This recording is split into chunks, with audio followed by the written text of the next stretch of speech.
Welcome back to another Long Way Home episode, everyone. Today we are still day 2 of EICMA. It's vibing here, it's mental, it's crazy, and we've got the Tuareg next to us. For this part of the video, I've been told to wear a mask, but it's still me, trust me. Now, Aprilia has been known until now to make sport bikes, and they have actually come back into the adventure scene, especially the mid-weight adventure scene with the Tuareg 660. I also know that everybody's busy filming with it at the press launch in Sardinia right now. I'm not there, I'm at EICMA, so what I'm going to try to do is sit on it, see how it feels, and I'm not going to run through the spec sheet, you already know that, but I'm going to try to figure out if there's anything else that hasn't been published that will be interesting to know about the Tuareg 660.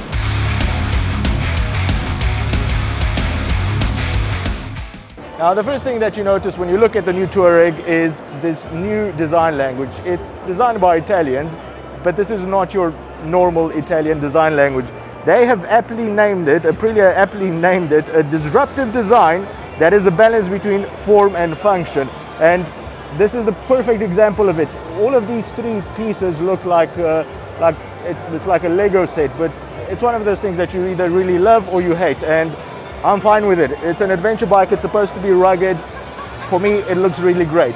21-inch front wheel, 18-inch rear wheel, absolutely perfect for riding off-road. So the Tuareg is not a wannabe, it is a proper dirt-oriented bike. We'll have to test it out and see how it actually handles on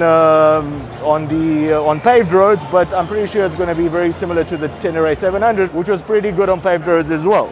Engine is your 659cc parallel twin with a 270-degree crank. It's going to sound wonderful. I'm not going to ask anybody here if I'm allowed to start it, because they'll probably shout at me again. You get 80 horsepower out of it, which is nothing to shy about from a 660cc engine.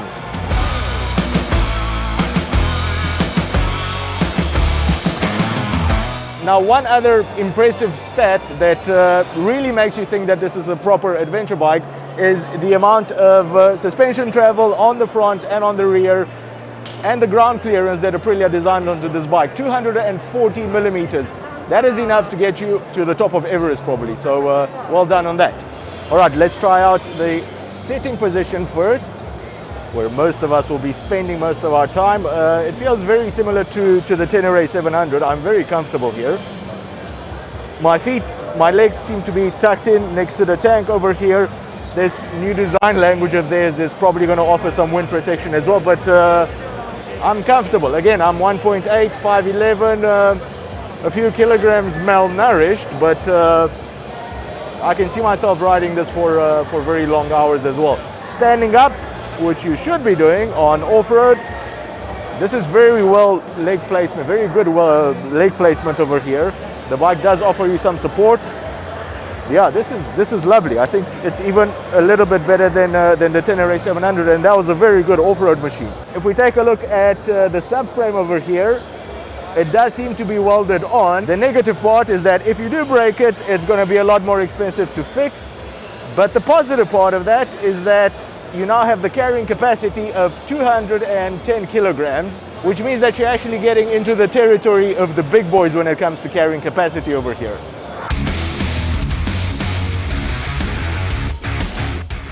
All right, Aprilia loaded the Tuareg 660 up with some electronics again. They didn't go overboard. You're not going to find keyless ride or keyless anything over here. But you do get 3 different riding modes and a separate individual one where you can set anything up to your heart's content. You've got the ability to turn off traction control off completely, and you can also turn ABS off on the front and on the rear if you are in off-road mode. And that is always a welcome thing on adventure bikes, especially for off-roading.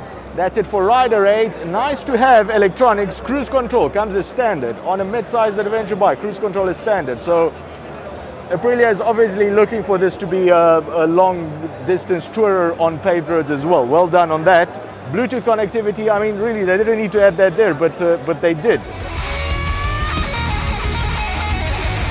There are a couple of things that I really appreciate about this bike. First of all, its weight. It's not a light bike, you're looking at 203 kilograms, but it could have been a lot heavier. So I think let's give credit where credit is due over here. And secondly, the price. You're looking at 12,000, starting from 12,000 US dollars for this mid-sized adventure bike. And the reason this is actually a very nice surprise for me is when you actually compare it to its closest competition, the Tenere 700. That goes for about 10,000 US dollars, but the difference is what you get on the Yamaha compared to what you get on the Aprilia is actually miles apart. If you haven't seen my review of the Tenere 700, I'll link that somewhere. And it's a great bike, great for off-road, great for on-road. The only thing that I would have liked differently on that bike was for them to change the price. I think 10,000 for what you get is too much there. And I understand that while for most people that bought the Tenere 700, simplicity was really a plus for them. For an extra 2,000 US dollars, you are getting more suspension travel, more fuel capacity, proper rider aids, cruise control is standard, as I said, a little bit more power, and this just makes a lot of sense to me.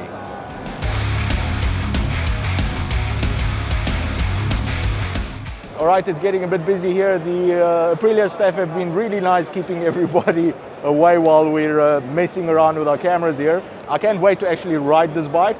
I think it will be on my very, very priority to-do list when it comes out in Romania. I am very impressed by what Aprilia actually managed to put out to market at a very reasonable price. The one negative thing that I do see about it is that this windshield is not adjustable in absolutely any way.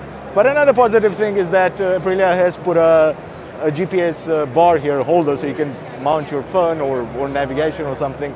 And as usual, I know I haven't covered nearly as much as I should about it, so if you've got any other questions, the comment section below is the right place for you. If you've enjoyed this video, give it a big thumbs up. If you think you've learned something new, consider subscribing or becoming one of our Patreons to help us make more of these shows. Cheers, and I'll see you on the next one.